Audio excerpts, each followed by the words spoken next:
Welcome to Sollu Kaburz podcast, and today's topics is Bihar elections. So, as a classic YouTuber, I'm going to use the clickbait of Bihar elections, make advantage of the ongoing hashtags and trends of Bihar elections, and post a few episodes. Jokes apart, we're going to have some chatter about Bihar, and because we are from South India, we don't have much awareness of what happens in Bihar, but I'm sure it's a lot more complicated than it looks on the news. And today I have with me one of my favorite political scientists or analysts or whatever you can call him, Alok Prasanna Kumar. I've seen the first time I saw him was on the WhatsApp program, sir, way back in 2019 elections. That seemed like a long time ago, but I think you and Saryu were there on that. And I was really amazed when you were pulling out the Andhra Pradesh statistics because I'm from Andhra Pradesh. Oh, okay. And I was really amazed that you were pulling out Andhra Pradesh statistics and various other states' statistics, and I thought, yep, you would be a perfect guest to have on here. Welcome to the show, sir. Thank you very much for doing this. Thank you. Thank you so much. It's my pleasure. And just for listeners, so that there is no false advertising, I'm a lawyer who has an amateur interest in politics. We turned that into, I think, the Ganatantra podcast because both Saryu and me felt that there was this big, and she's the political scientist. I am just the lawyer who's interested in it. We just felt that there was this gap where nobody was talking about politics, law, institutions, or constitution in that context. So, which is where we thought we should invite experts in the field to come and talk to us about their various research projects and their understanding. And for those of you who are interested, do check out the Ganatantra podcast. We have 2 seasons worth of episodes. But yeah, it's my pleasure to be on this podcast, Najeeb, and thank you so much for inviting me. Pleasure, sir. Absolute pleasure. Let's get into the topic straight away without beating around the bush like Arnab Goswami. Why Bihar? Why should we care about Bihar elections to begin with, Alok? Because we have this few states, right, where the assembly elections of those states matter more than the rest. It's an open truth, right? For example, UP, and does Bihar fall into that category, and why should we care about it? So one, there is a very this year specific reason, and to me that is how will Election Commission conduct elections during a COVID period. I think we can't assume that COVID will magically go away in January. I think a vaccine is some time away, and there will be a series of elections and even if not regular large-scale elections like in Bihar, there will be mundane by-elections. There will be all sorts of, because unfortunately a lot of MPs and MLAs have passed away because of COVID. So we'll have to see how the Election Commission manages an exercise like this. What will elections during COVID look like? Will turnout drop? Will certain people not vote? Will it result in more COVID infections because of so many people getting together? I think there is that one reason why these Bihar elections are so important. It will be the second biggest election, as far as I can tell. Biggest will still be the US election in this year, in the context of COVID. And that is one of the big reasons to follow this. It's important to see how COVID might affect democratic processes. The second big reason, I think, is, of course, Bihar is the second largest state in terms of population. 2015, if you recall, there was a lot of discussion and a lot of debate and a lot of and to me, this was the first time in 2015 was the first time I really followed Bihar elections.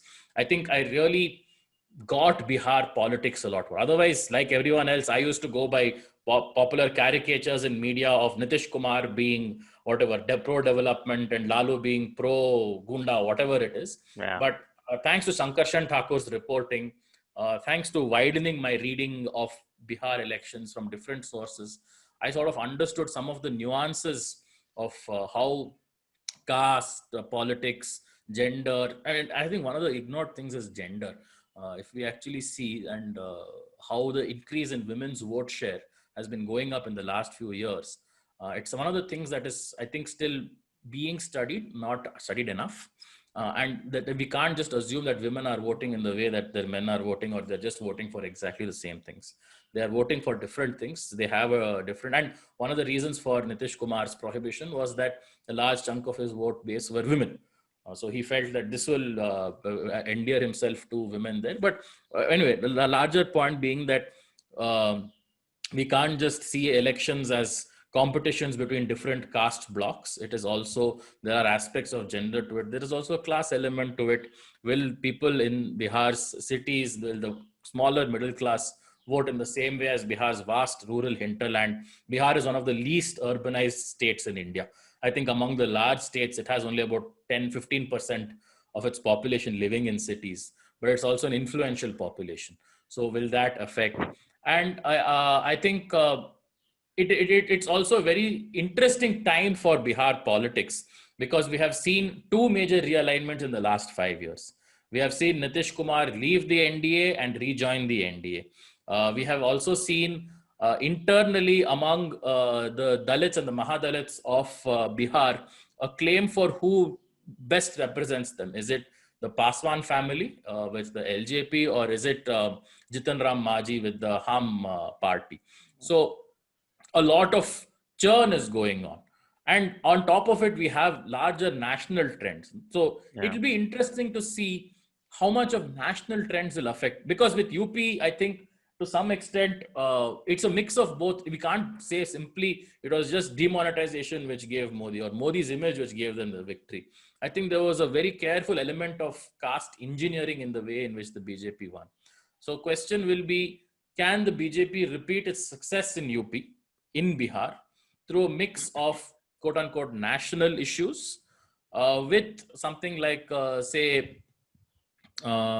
careful caste engineering? Will they be able to bring in into the fold a lot of other aggrieved, especially OBC and Dalit caste groups who might feel left out, who might have felt left out in previous administrations? Will they be able to bring them into the fold? More interestingly, I think Bihar is one of those, because it's so large, like with UP and with Maharashtra, all four parties will not be very far from each other. Yes. JDU, BJP, RJD, and Congress, unless there is like some incredible landslide, Yeah. right? All the four major parties will not be very far from each other. Even last time, if you see, Congress was the least with 28, and BJP, I think, was the most with 50 odd. So say 60, I think it was about 70 or something.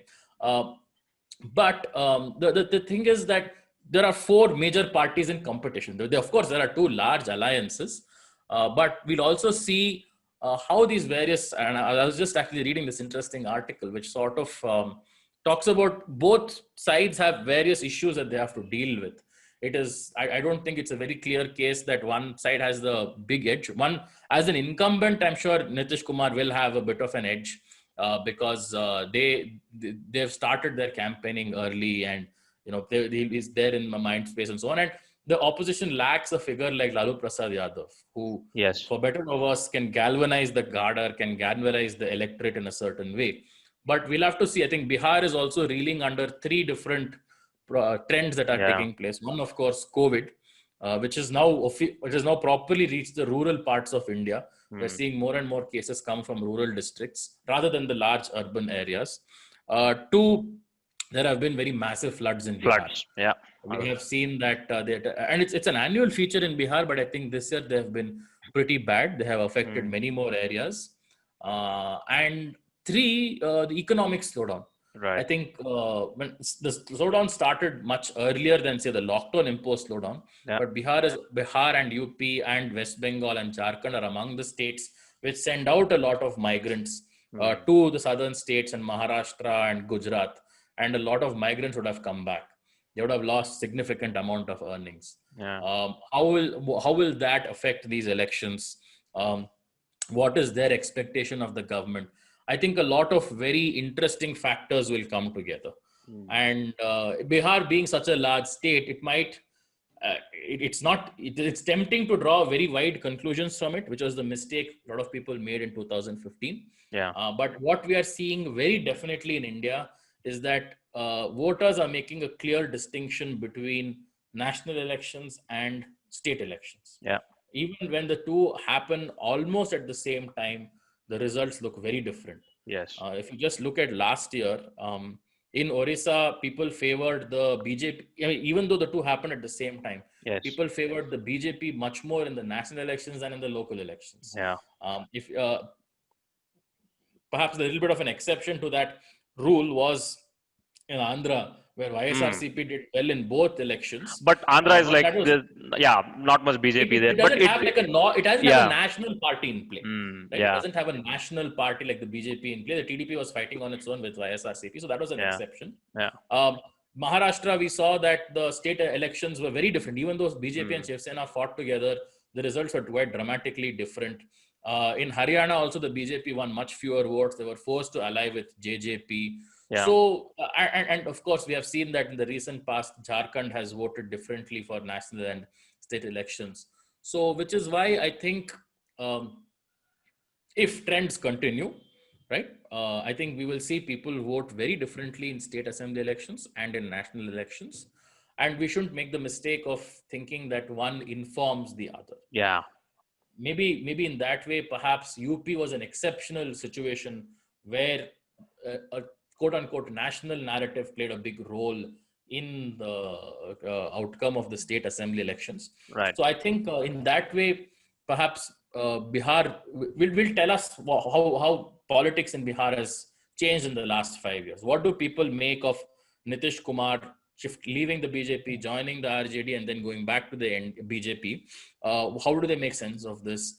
Have the Paswans increased their base? Have they increased their power in the state? I think these are some of the very interesting questions that we'll have to look out for. One of the things that has been missing this time, to be fair, Najeeb, is that not too many people have done on the ground reporting from Bihar for elections. Hmm. There have been the odd pieces speaking to 5 people, 10 Yeah. people, no opinion polls, obviously, because Bihar also doesn't have a great level of phone penetration. So the sample will be badly skewed. So you can't even rely on that. And because of COVID restrictions, it's not easy to move around Right. and conduct surveys and opinion polls. So we only have a very hazy idea of what's going on in the minds of the Bihari voter. Yeah. So we'll know their minds maybe by middle of November for sure. November. Yeah. Yeah. Speaking like a common man, right? So Mm. it's always had this question like why Bihar has multi-phased elections. Do you have any idea why? Two, three things. One is infrastructure is not so great. Hmm. Because I Uh, see a state like, for example, Andhra, Tamil Nadu, yeah, Karnataka, they all happen in one or two phases max, right? It's one or yeah, two yeah. is the max in South India. That's the trend, That's right? the But max. Yes, place that's go right. to place like Bihar or UP, right? It's like 4 phases, Yes, 5 phases. Why is that the case? correct. One is, as I said, infrastructure is not that good. Hmm. Relative to southern states, you don't have access to a lot of places. It's not easy to get to a lot of places. Two, you also have a much wider spread of what is called left-wing extremism. You have a lot more districts affected by Naxalism and Maoists and so on. So enhanced security requirements are there. All right. Three, Bihar is very rural in that way. So you will have to spread out your resources more thinly. Hmm. Unlike with, say, southern states, which are much more heavily urbanized. I mean, the numbers are a little bit outdated because they are 2011 census. But my estimate, if you go by, demographic changes, southern states, Maharashtra and Gujarat, have crossed the 50% urbanization threshold. I think Hmm. that would have been revealed if the 2021 census had happened on time. Yeah. But my sense is that is what has happened in the southern states. So and the last few elections have therefore been much more easier to Con- manage. Yeah. So the other thing, of course, is that you will see this in when you read the reports, not just the reports, the books and the writings of former chief election commissioners and so on. In rural areas, part of the security measures is not to stop in others from interfering with the elections, but to encourage people to even come to vote. Yeah. Because what tends to happen is that dominant castes will simply just blockade the places where Dalits and weaker castes live and not let them come out at all. You need a security presence to convince them that it's okay to be safe to come out and vote in these requirements. So that heavier presence is needed. So it's not just about ensuring that the booths are safe, which is not a problem anymore with EVMs that much, but also to build that level of confidence in the people that they'll be safe if they come out and vote. Nobody will threaten them. Nobody will blockade their access. Nobody will try to take all their voter ID cards and so on and so forth. That doesn't mean it's 100% successful, but additional measures need to be taken to ensure that this happens. And it requires the movement of a lot of forces from around the state into different parts of states. So basically, So what which you're is, saying is they divide the state into four parts, and just in the yeah, phase one, they move all the resources to part one, then part two, part three, yeah, and part four part because four, of yeah. the limitations of the Correct. forces and the election commission officers and so on. Yeah, Got it. and also keep in mind the infrastructure means they can't move that quickly. Also, they Yeah. can't also. Oh, because that is why there will be a gap between phase one and phase two. There will be like a There week's needs to gap. be a gap. Yes, yes. There'll need to be a big gap. So, Right. which is why, for all these reasons, you will find that Bihar, and I think this is the fewest phases Bihar has had in a long time. Oh, yeah, yeah, This yeah. time they're only doing it in three Three, phases. yeah. Yeah, three phases. So, which is, well, maybe it says that the EC is better equipped this time, Mm. or they've made more adequate arrangements to ensure that there is good turnout, or they've devoted more resources to the task, because there is no other major election this year Yeah. in 2015. So it's possible that they have the men, materials, and money at hand. So, which is why that may explain why they have done it in only three phases. But the results of this we'll see only when we see the turnout and we see the outcome and so on. Right, right.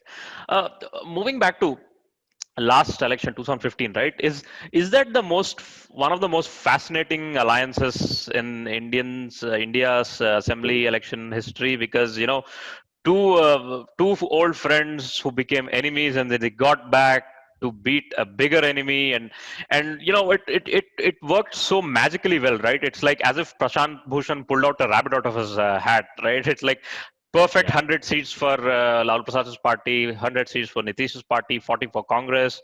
They all Yeah. won with good strike rate. What worked there really? I mean, it was almost an impossible alliance that pulled through, right? At least back in 2015.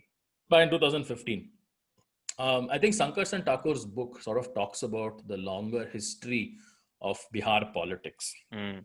the longer arc. And we have to understand that it's not just about the parties as they are now. If we think about it, RGD and JDU are part of the same political movement in India. Yes. I classify political movements into about four, maybe five different categories in India. You of course have the Congress and all the breakaways of the Congress, right? Yeah. Trinamool Congress, Sharad Pawar, NCP, and all those things. Yeah. You have the BJP and all its co-travelers, such as the Shiv Sena and Shiromani Akali Dal, which is sort of religious, nationalist-based kind of parties. Right. You have the communist parties, and they have had their splits in a sense of movements. Yeah. You've had purely regional parties. Like, I mean, Tamil as Nadu. much as the only thing which makes them regionalist parties, which sort of have an agenda and an ideology which is focused on that region, like your DMK and AIDMK, Yeah. your YSR, your TDP. Karnataka has not had one. Who knows why? But you've had these kinds of parties. Then you have the big Janata Dal, or this thing which sort of grew from out of a sort of consolidation of OBCs as a result of the Mandal Commission, and which grew out in the older peasant movements and the older caste mobilization. They sort of came together as Janata Dal and then again split away into different. Was this the one that was pioneered by JP? Yes, the Janata movement, rather, which sort of became the Janata Party, and of course, which it was a little bit of a khichdi in that way. It had both the Janasangh and it had the Communist Party. So taking those apart, what was left was the solid core of OBC dominated parties, like which are now become in various shapes. Everything from the JDS in Karnataka, the BJD in Orissa, the RJD, the JDU. All of them have like this common origin of having been part of that anti-Congress movement and alliance. Right. So that way, that there's a big stream. So it wasn't as if two people opposed all their lives trying to come together. So it wasn't. Yeah. It was just that they now appeal to different caste segments within the OBCs, but it was a certain kind of politics which emerged in India at a certain point of time, which led to its splits. But when they came together, it isn't so unnatural as you would say. Like in the same way that maybe today BJP and Shiv Sena are in different paths, but for the better part of their history, they have been together because they're ideological fellow travelers. Likewise, to an extent, the BJP and the Shiromani Akali Dal, they may have their differences today, but they're ideological fellow travelers. And if you see, in that sense, even the TMC and the NCP are never that far from the Congress. They will never refuse to ally with the Congress or have nothing to do with the Congress. And they have been part of the UPA government and so on. So which is why I think that way if you see, it wasn't that much of a surprise. It is just that given recent history, it felt like a surprise. Right. But also, what it remains to be seen is how has this affected Nitish's image as like an honest, clean, able administrator? Do they now see him as he's just another chalu politician who makes his deals when it becomes convenient, right? Or is he somebody who breaks his deal when it's convenient? Or how has his image as an administrator been affected by something like COVID, by the floods? Economy is not something entirely within his control, but all of these things I think will be playing on the minds of. But the thing, of course, is that it's very, very rare that an election is simply a referendum on a one person. It is generally a choice, between different people, and I think that's where BJP suffered the last time. They didn't put forth the CM candidate. They said we'll fight it in Modi's name, and it didn't work so well. Right. This time they're of course fighting it in Nitish's name, but the opposition has a problem now. They can't put forth any one candidate as the definitive CM candidate that we are fighting under in this situation. So, which is where I think that is a disadvantage that they have, and it remains to be seen if like things have gotten so bad that people in Bihar will vote for anyone but Nitish, or things are like we would have voted for someone, but there is no one, so we're going with Nitish. Right. Biting their lips and just voting for Nitish all the same. So that's what we sort of need to see. How did anyone magically convince Lalu Prasad last time to give up the CM's chair to Nitish? I mean, is that the reason why his party won 80 seats, or how did that work out? I mean, that's the most fascinating thing, right? It is, and from my reading of it, and I could be wrong and subject to correction here, I think a lot had to do with Prashant Kishore. I think in the sense that Prashant Kishore presented the data, and I think Lalu came to respect Prashant Kishore a lot in terms of his data-driven analysis and how deep his knowledge of politics was. I think he appreciated his inputs quite a bit, and I think what it showed was that Nitish's personal popularity was pretty high. His party may not have that kind of cadre that RJD does. His party may not have that kind of cross-caste, cross-community appeal that RJD does, but Nitish did personally. And of course, Lalu Yadav was also facing those cases. Let's not forget. Lalu Yadav was also facing those criminal cases. I forget if he had already been convicted. I don't think he had already been convicted, or he was out on bail. The High Court confirmed his conviction. I forget the exact timeline, something to be checked. But there was the Damocles sword of those cases was hanging, and because there were central cases, there's no question of just withdrawing them when you come to power.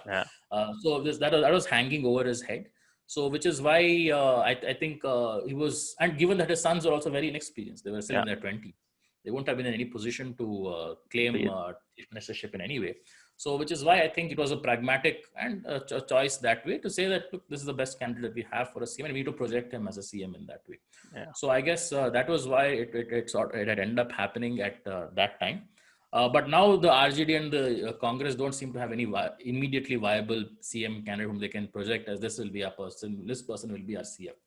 So, it remains to be seen how that will affect them. How it might impact their fortunes, and whether, or they might just forget it. Let's just say Tejasvi Yadav is going to be our CM candidate. People like him, dislike him. At least we will put his face forward and say, this guy is going to be our CM candidate. And maybe, it gives us a fighting chance. Say that, young face, Bihar needs change, Bihar needs this, whatever. You can make that argument if you want. But I think they'll have to bite the bullet at some point of time and project somebody as the obvious CM candidate and not leave it hanging too much to see. Let's see how the elections happen, and then we'll take a call. Right. I mean, why didn't other states were able to replicate this sort of alliance, right? I mean, even now Bihar is back to that same old NDA or say UPA, and it's not that interesting anymore. So will we see this ever again? This kind of unexpected alliance. I mean, we saw a little bit in Andhra where TDP and Congress united to beat the YSRCB, but what other will there be a time where another weird alliance will just pop up and just win something? I mean, we see it in Maharashtra, obviously, but yeah. So I think politics is about chemistry and not mathematics. Right. I think that is, I forget who was this origin of this quote, but to me, it has fundamentally made me rethink a lot of things that are taken for granted in public domain. If these two parties get together, this is how it will improve their performance. We have seen that, in fact, it is the opposite tends to happen when that chemistry is not there with Karnataka. We have seen, actually, there's a fantastic podcast I would recommend to everyone. I don't know if they've already heard it. It's called House on Fire. It's by the Hindustan Times journalist in Bangalore, Vikram Gopal. It's 5 short episodes. It's a narrative podcast detailing what happened between 2018 and end of 2019 after the assembly elections and how the Congress JDS government fell apart. It's a superb show. And one of the points that comes out through the episodes is how the Congress JDS alliance just did not work. Because it wasn't, they were two fundamentally ideologically opposed parties, right? Yeah. JDS history has been that anti-Congressism. They compete essentially for the same votes in South Karnataka. And they cater to different they cater to different dominant castes who are not like necessarily allies of each other in any way, politically and ideologically. So that alliance fell apart. Like it actually got fewer votes together than it had separately. Exactly. So which is why I think we have to be very wary of treating alliances as a 1 + 1 = 2, because sometimes 1 + 1 can equal 11, or 1 + 1 can equal to -0.5, which is not a mathematical formula. Right. So which you need to go by the rules of chemistry. Are they compatible? Are these elements compatible? Will they be able to form bonds? Will they be able to give off energy? Will they suck in too much energy? So I think that is the kind of analysis that we need to do, if I have to draw a very bad analogy from science. But that is this is why I don't think it's possible. So you can never have an AIADMK DMK alliance, even though they may share some commonality in terms of the origins of the parties. They have taken very divergent routes afterwards. You will not have like a Congress communist alliance in Kerala, for instance. That's not possible. Even though they may say, oh, we want to stop the BJP, but they're like, no, not really, because they're different parties. So which is why I think we have to keep in mind that JDU and RJD are in some senses ideologically linked. They are they have common brothers, a common ancestor. That common ancestor is there. So maybe it wasn't so difficult for them to come together. Whereas I feel with Maharashtra, what we're seeing is a purely pragmatic move from the Shiv Sena. I don't think ideologically it has taken like a 180-degree turn. It is a response in some ways to the BJP behaving like a hegemon who wants to dominate any political space in a given state, and Shiv Sena does not want to be the junior partner. So it's a pragmatic response. It's not as if they have fundamentally changed their politics in any way. It remains to be seen if the entire government will continue its 5 years or not. What will be the stresses and the pressures and the challenges it will come under. We saw that's even again a purely pragmatic move in Karnataka in 2018 fell apart very badly, only made the relations more bitter between the two parties. So no, I don't think it's like something that can come together just like that. Just because mathematics says if you got 40 seats and you got 40 seats, you'll get 80 seats if the two of you fight together. I don't think that's happening. Sure.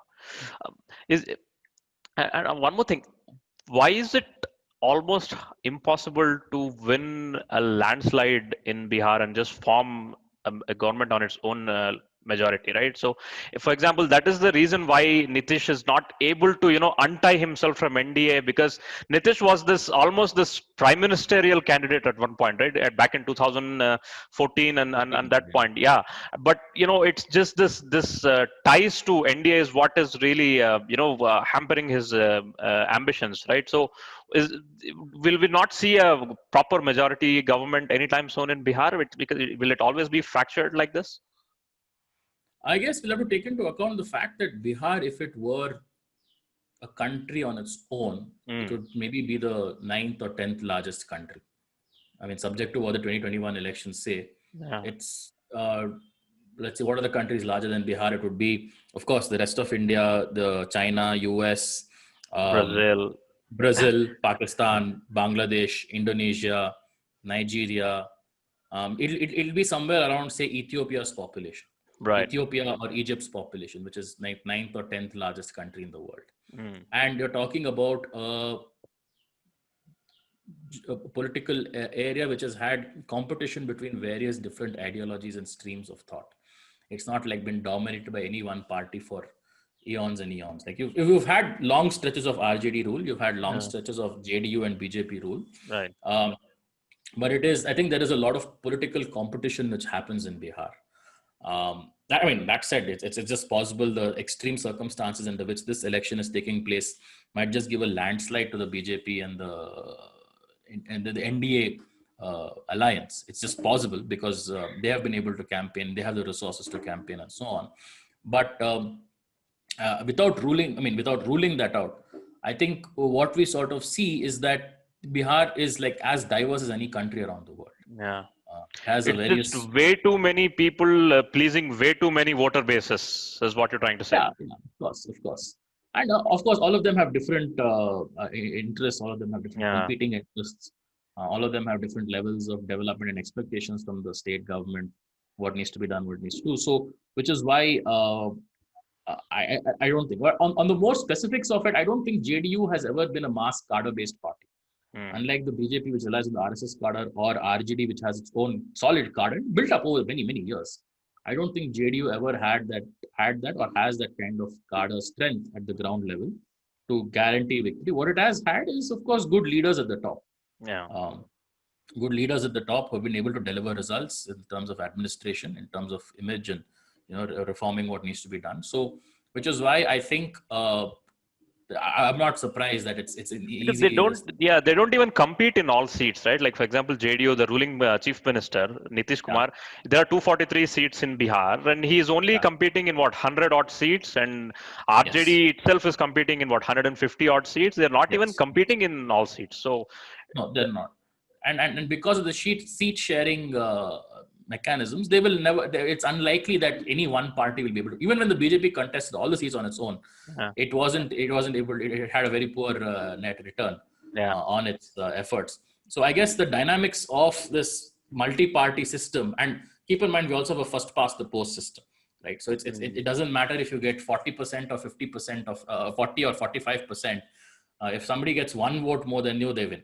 Yeah. So having a lot of voters voting in your favor will not really help you unless the micro aspects of targeting, all of that taken care of, and you get that one extra vote, whatever, to win the election. So, which is why it may not necessarily be possible to see a landslide. However, keep in mind, these are exceptional circumstances.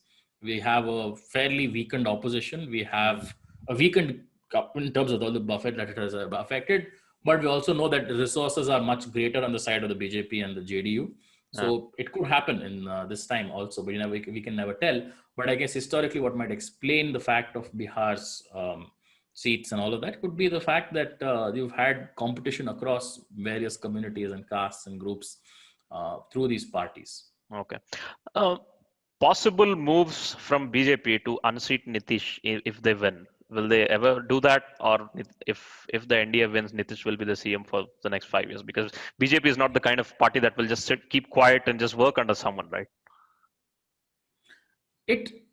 I guess so. Although, keep in mind,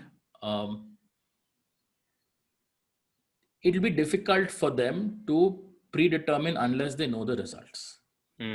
And I think the only situation where I can feasibly see that happening is that the NDA comes to power, but BJP outperforms the JDU like anything. Like BJP gets twice the number of seats that JDU does. The JDU loses more than half its seats. BJP wins nearly all of its seats. BJP is the much more dominant partner in the situation. And therefore, their bargaining power increases dramatically. In that situation, I think questions might be raised as to why should we make Nitish the CM? Because that was one of the reasons for the falling apart of the BJP Shiv Sena alliance. It might also make Nitish very unsecure. Let's not rule out the possibility that Nitish might say, I don't want to take orders from the BJP. I want to be able to run this thing. And the opposition might still say, yeah, sure, we'll be happy with you as the CM as long as we get to be in power. So there are a lot of possibilities open on the table, and it will be hard to predict in advance. Right. And again, the dynamics might change entirely if the BJP and JDU end up with approximately the same seats, because then the BJP cannot afford to antagonize Nitish too much. Yes. If he walks out with his party, they can't afford to antagonize him too much. So, which is where I think, and I think JDU will also be aware, and it's not like they're completely unaware of it, that the BJP will behave like a hegemon. They're like two friends who are just actually keeping an eye on each other. Yes. I guess that's the best way to describe it. That there are two friends eyeing each other warily to Yeah. see, at what point did this person stab me, and what do I need to look out for, and what do I need to be. And I think that there's basis for the suspicion, the events of the last 6 years Hmm. in specific. And So also we'll they have are to, keeping an eye and just hoping secretly that they do a little less better than they would. yeah, pretty much, Right. pretty much. I think that is Right. what is going on. Right. Important question. Face Mm, of Namo in Bihar. mm, mm. What is it gonna mean for Bihar voters? Will it be completely not a factor? Will it be 10% of a factor or 80% of a factor? What do you reckon?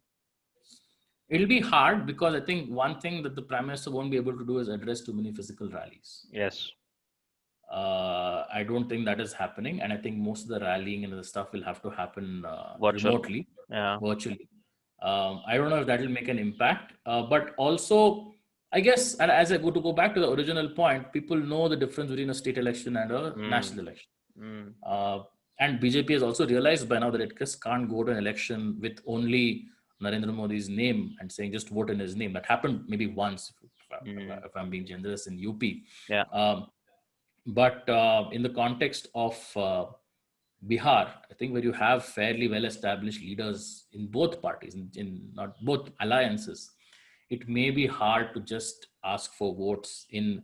And keep in mind, it's not, you're not just asking for votes on a promise. You're asking for votes on a certain kind of performance. Yeah. So there will be, I suppose, a certain level of skepticism if Mm. people, if it just says vote for me, vote because of X.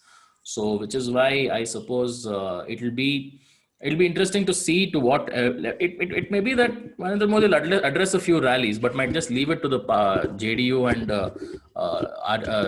BJP alliance on the ground, and Right. Bihar to do the more door-to-door, ground-level campaigning and raise local issues and push local leaders forward for the purposes of the campaign. Yeah. So it remains to be seen how much he will devote resources to this nationally. Um, and what are the larger narrative trends that will come up with us. And again, we're only just starting to see people now that elections have been announced. Maybe more journalists will go to the ground and speak to people and understand what they're thinking and what their concerns are and what they'll be voting for, because ideally for such a major election we would have had this for at least 3 months by now. Yes. Right, and in usual circumstances we would have had a range of such reportage coming from the ground for at least 3 months. It'll be all Either over the from, news apart from this drug it'll thing. be all Yeah. just nonsense. Yeah. So which is why I think we really don't know what people are thinking, how people are assessing various situations. So we need a lot more information on this. The very few things that have been coming out are very heavily male dominated. You go out and speak to all the men you see on the streets, and it's representative in one way, but it can't possibly capture the whole essence of Picture. what Yeah. picture. Right. Because as we've been seeing, women have been voting more and have been voting more independently. What do they think of Nitish? What do they think of his performance? Has prohibition, like one of the big things that Nitish has introduced was prohibition. Yeah. Do they think prohibition has actually made their lives better? Has it immiserated them even further? Because they have, a lot more people are in jail under very harsh conditions. It's mostly affected the poor. There have been more alcohol-related poisonings and deaths and so on. So how do they see the success of prohibition? Have they really seen improvements? And have they seen material improvements in a manner which, suggests that they might vote for Nitish again? But again, keep in mind, this is not like a one-off referendum on Nitish. You'll have to present an opposition. You'll have to present an alternate vision, standpoint, and ideology in some way. And the question is, has the RJD done that successfully? Is an open question. Right. We know that there is activity. We don't know if that activity is translating into people thinking of the RJD as a reasonable opportunity. It should be given a reasonable opportunity to rule again, and so on. And so Right. So those are questions which are still open. How badly is UPA missing Lalu Prasad Yadav? I mean, we don't have those viral videos anymore where he's like Modi ji nas fat jayega wale videos, right? I mean, it's like he is the mascot of UPA campaigning in Bihar, if that is a safe thing to say. Absolutely. Because also, I think Lalu is a politician who has come up ground up, right? He has worked at he's come from the lowest levels of political activity and work. He's not somebody who has inherited a political dynasty. He's not somebody who has come in laterally, as we say. He knows how to he has that ideological vision, right? Let's not underestimate that. He's not just a guy who comes up with smart one-liners. He's a guy who has a very well thought out ideological vision of Indian society, and knows what motivates people to vote for and for not, and has a great ability to articulate that vision. And that articulation is very earthy, it is very grounded, it is very linked to people's lived experience, which makes him a great communicator. So this is a great combination. His governance skills may have left much to be desired. I think Sankarshan Thakur's book goes into what fell apart during Lalu's reign. And maybe an entire generation of people in Bihar has grown up without that much memory of Lalu's rule, Lalu and Rabri Devi's rule in Bihar. So, which is why maybe it may not be too much too big a factor in people voting against the RJD.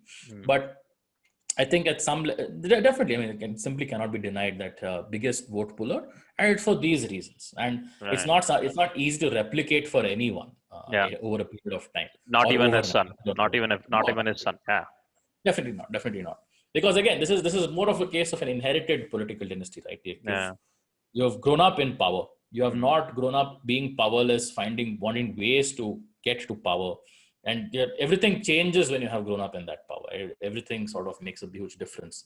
So, which is why I think we have to understand that Lalu is a once in a generation kind of character that we have to think of. His image of Gundaraj is basically something propagated by the upper caste diaspora of Bihar, or but he's actually a champion for the marginalized caste. Is that the case?